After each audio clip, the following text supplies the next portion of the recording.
रात का समय था। जम्मू कश्मीर की वादियों में ठंडी हवा चल रही थी। सब कुछ सामान्य लग रहा था, लेकिन अचानक एक ऐसी घटना हुई जिसने पूरे देश को हिलाकर रख दिया। एक जवान अपने घर फोन करता है और कहता है, माँ, मैं ठीक हूँ, बस थोड़ी देर में कैंप पहुँच जाऊँगा। माँ को क्या पता था कि वो आखिरी बार अपने बेटे की आवाज़ सुन रही है। कुछ ही मिनटों बाद एक जोरदार धमाका, इतना भयानक कि आसपास की जमीन तक कांप उठी, और फिर चारों तरफ सिर्फ धुआं, चीखें और बिखरी हुई वर्दियां। 14 फरवरी 2019, वो दिन जब भारत ने अपने 40 से ज्यादा वीर सपूत खो दिए। लेकिन सवाल सिर्फ ये नहीं था कि हमला कैसे हुआ। सवाल ये था, क्या भारत इसका जवाब देगा, और अगर देगा तो कब, कैसे और कितना बड़ा। 14 फरवरी 2019, जम्मू श्रीनगर हाईवे पर सीआरपीएफ का काफिला जा रहा था। करीब 78 गाड़ियां, 2500 से ज्यादा जवान। शायद 1 घंटा। ये रास्ता एक अच्छा है। सामान्य हाँ, मूवमेंट सीनरी था, अच्छी है। हाँ। जिसमें जवान अपनी ड्यूटी के लिए जा रहे थे। लेकिन दोपहर करीब 3:15 पर एक कार तेज रफ्तार से आती है और अचानक सीआरपीएफ के काफिले से टकरा जाती है। उस कार में भरा था 300 किलो से ज्यादा विस्फोटक। एक पल में पूरा इलाका आग और धुएं में बदल गया। बसें, जो कुछ सेकंड पहले जवानों से भरी थीं, अब सिर्फ मलबा बन चुकी थीं। ये हमला आतंकी संगठन जैश-ए-मोहम्मद ने किया था, और हमलावर था एक स्थानीय युवक जिसे आतंकी संगठन ने भड़काया था। जैसे ही खबर फैली, पूरा देश गुस्से में था। हर तरफ एक ही आवाज, अब बहुत हो गया। लोग सड़कों पर उतर आए। मोमबत्तियां नहीं, इस बार लोगों के हाथों में गुस्सा था। सोशल मीडिया, टीवी, हर जगह एक ही सवाल, सरकार क्या करेगी। देश को इंतजार था एक जवाब का, एक कार्रवाई का। दिल्ली में उसी रात मीटिंग शुरू हो चुकी थी। प्रधानमंत्री, राष्ट्रीय सुरक्षा सलाहकार और सेना के बड़े अधिकारी सब एक ही टेबल पर थे।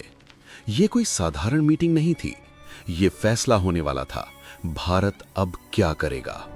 2 विकल्प थे, या तो सिर्फ बयान देना या फिर ऐसा जवाब देना जो इतिहास बन जाए। और फैसला हुआ, जवाब मिलेगा, और ऐसा मिलेगा जो दुनिया देखेगी। हमले के बाद हर दिन, हर घंटे, हर मिनट एक एक जानकारी जुटाई जा रही थी। इंटेलिजेंस एजेंसियां आतंकियों के ठिकानों का पता लगा रही थी। कहां ट्रेनिंग होती है, कहां प्लानिंग होती है। और फिर सामने आया एक नाम, बालाकोट। पाकिस्तान के अंदर एक ऐसा इलाका जहां आतंकी कैंप चल रहा था। ये वही जगह थी जहां से पुलवामा हमले की साजिश तैयार हुई थी। अब सवाल था, क्या भारत पाकिस्तान के अंदर हमला करेगा। ये आसान नहीं था, क्योंकि इसका मतलब था सीधा टकराव 2 परमाणु शक्तियों के बीच। लेकिन इस बार फैसला अलग था, सीमा के पार जाकर हमला किया जाएगा। 26 फरवरी 2019, रात करीब 3 बजे, भारतीय वायुसेना के लड़ाकू विमान चुपचाप उड़ान भरते हैं। Mission Balakot strike. 12 मिराज 2000 विमान हवा में उड़ते हुए सीमा पार करते हैं, और फिर टारगेट लॉक, बम गिराए जाते हैं, और कुछ ही सेकंड में आतंकी कैंप तबाह। ये भारत का पहला ऐसा हमला था जिसमें उसने पाकिस्तान के अंदर जाकर कार्रवाई की। जैसे ही खबर सामने आई, पूरी दुनिया हैरान रह गई। भारत ने दिखा दिया, अब वो सिर्फ सहन नहीं करेगा, जवाब देगा, और खुल कर देगा। लेकिन कहानी यहीं खत्म नहीं हुई। अगले ही दिन पाकिस्तान ने जवाब देने की कोशिश की। उसने भारतीय सीमा में घुसने की कोशिश की, और यहीं हुआ एक और बड़ा मोड़। एक भारतीय पायलट दुश्मन के विमान का पीछा करते हुए सीमा पार कर जाता है, और उसका विमान क्रैश हो जाता है। वो पायलट था विंग कमांडर अभिनंदन। अभिनंदन दुश्मन की जमीन पर अकेले, लेकिन फिर भी डरे नहीं। उन्होंने दुश्मन के सामने भी भारतीय सेना का मान बनाए रखा। पूरे देश की निगाहें अब एक ही सवाल पर थीं, क्या अभिनंदन वापस आएंगे?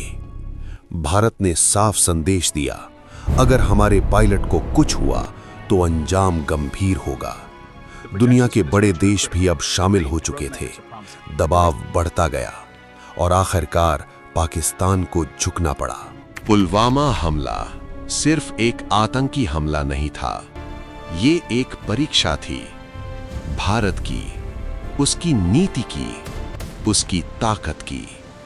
और इन 12 दिनों में भारत ने दुनिया को दिखा दिया, हम शांति चाहते हैं, लेकिन अगर कोई हमें चुनौती देगा तो जवाब भी देंगे और यादगार देंगे। ये कहानी उन 40 वीर जवानों की है जिन्होंने अपने प्राण न्यौछावर कर दिए, और ये कहानी उस जवाब की है जिसने इतिहास बदल दिया।